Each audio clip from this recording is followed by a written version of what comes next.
Hello, today I'll be showing you how to paint a mermaid tail or just fish scales in general in ClipStudio Paint. They are blue heart. The first thing you're going to want to do is block off the whole mermaid tail. I'm going to be doing the colors of this fish that I painted up here. I would suggest using not the lightest color that you're going to use for the tail and not the darkest color either, but a medium tone to block the tail off, and to use a really solid brush like an inking brush so that it doesn't have any brush stroke variations, because you want it to be really solid, or even just use the selection tool and fill it in to block off this area that we're going to be painting.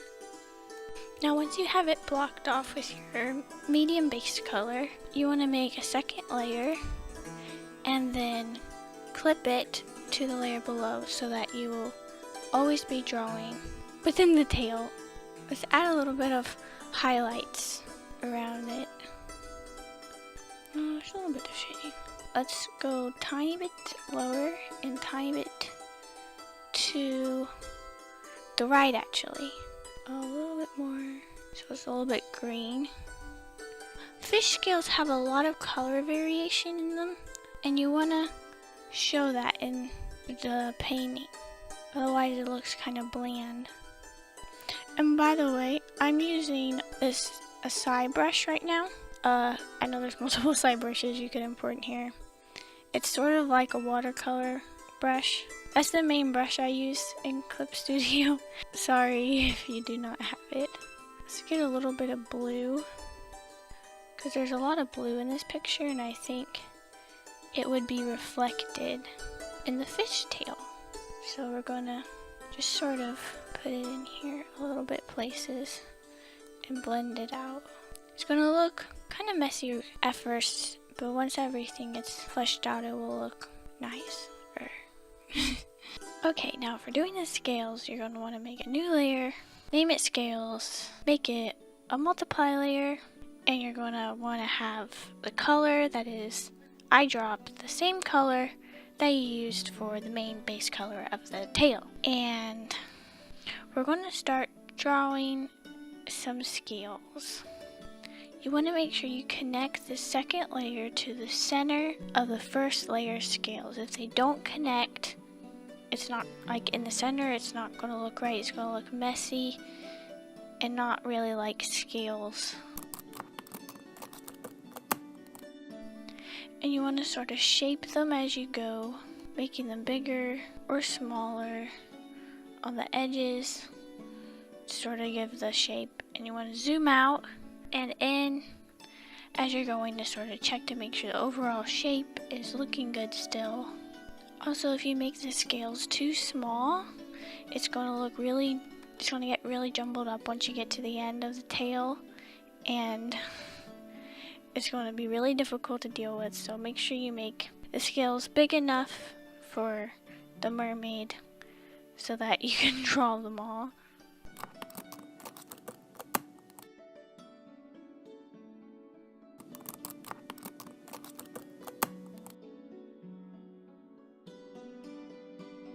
So now we have all the scales.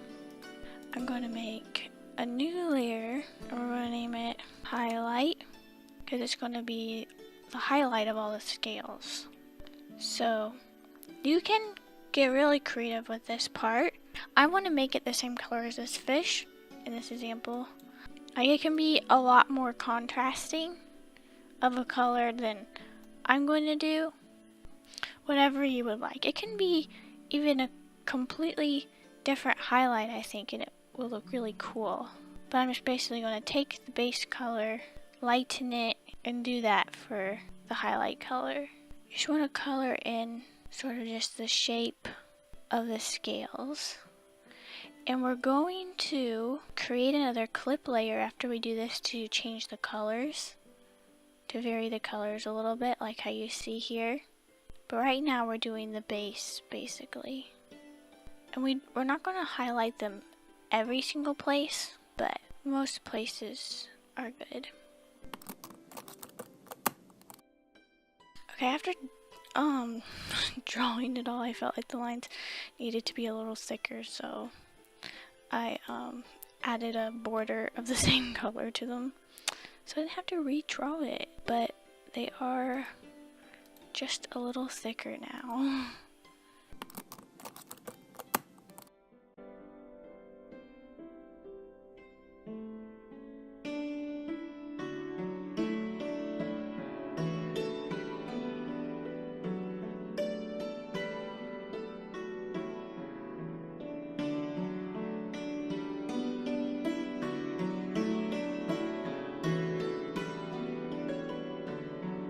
Once you get all the highlighted scales that you want in there, and I was thinking about putting some scales up there. You can kind of ignore those for now, I'm not sure about that. You want to do another layer. We're going to name this one Scale Color and clip that to the highlight layer. And we're going to manipulate the color of this a little bit. So we're going to want these maybe be like a greenish blue. Be darker. Sort of be reflecting the color down here. Be a little bit brighter. Maybe a little bit of orange to be like a darker color. And I want to grab the main color to sort of just blend it a little bit. And then I'm going to take the yellow, the brush yellow, and then make it just a smidge brighter to do some extra highlights.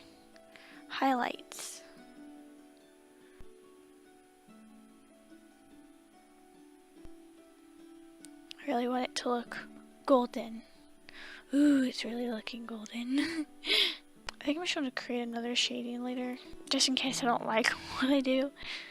I'm always like, I don't know if I'm doing it good. Sort of create some of the brightest highlights. Bring it in here. We're going to bring some darker color into the fence as well.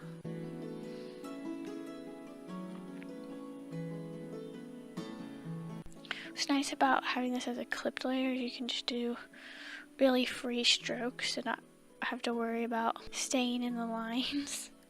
I feel like I need to just do some darker orange. It's just a little bit too bright over here. Just make it more orange, just like more of a brown. Right now I think having some more, oh. Oh, wow, okay, yeah, that looked, let's undo that color. Give me a dark green. So we need like a dark shadow area. I'm gonna do a little bit of a bluer green. Like trying to get colors of shading just right. It's kind of hard. So I try to paint backgrounds first to make sure what I'm painting matches the environment. I think that's good. Let's go a lot bluer down here. See how that few strands look. Oh, I zoomed out too much. Yeah. This over here is a little bit darker. I don't know, I feel like it'd be a little bit of a different shade. Color, maybe a little bit bluer. There's a lot of blue down here. To blend, I just grab another color and then like blob them together. I don't usually use a blending tool that much.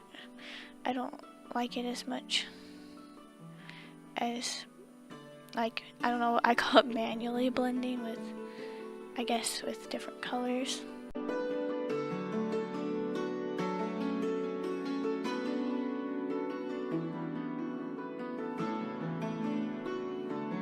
Okay, now I'm going to do another layer and name this one Outline.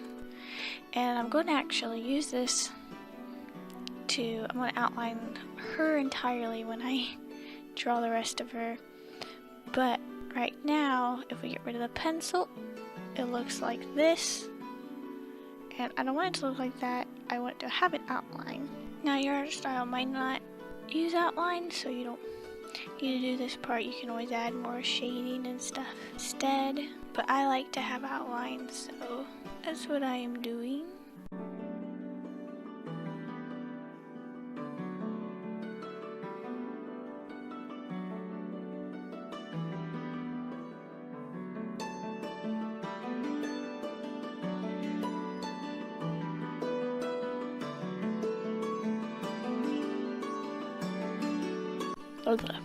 There it is, all outlined.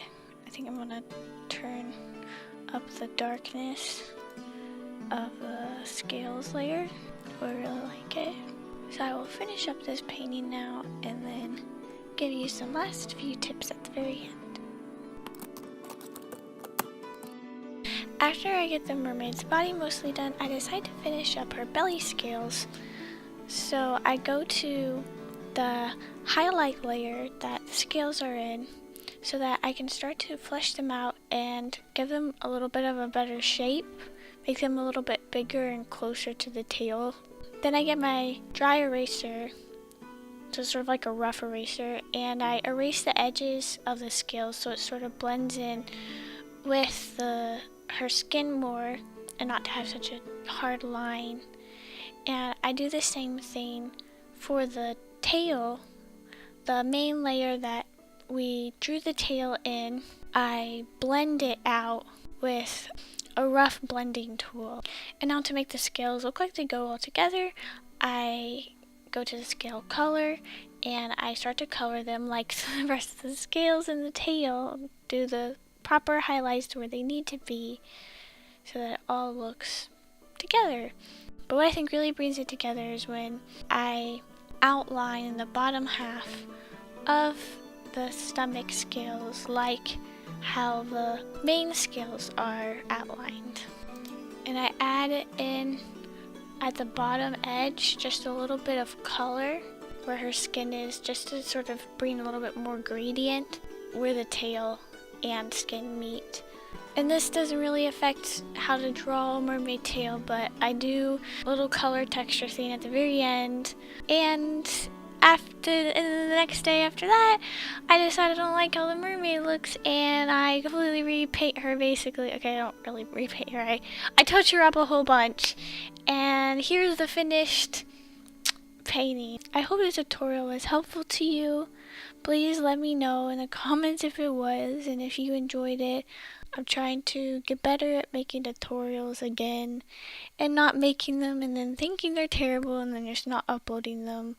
So please let me know if you liked it to encourage me to keep making them, because otherwise I'm not going to make any more tutorials. And that's just how life is. Okay. Goodbye.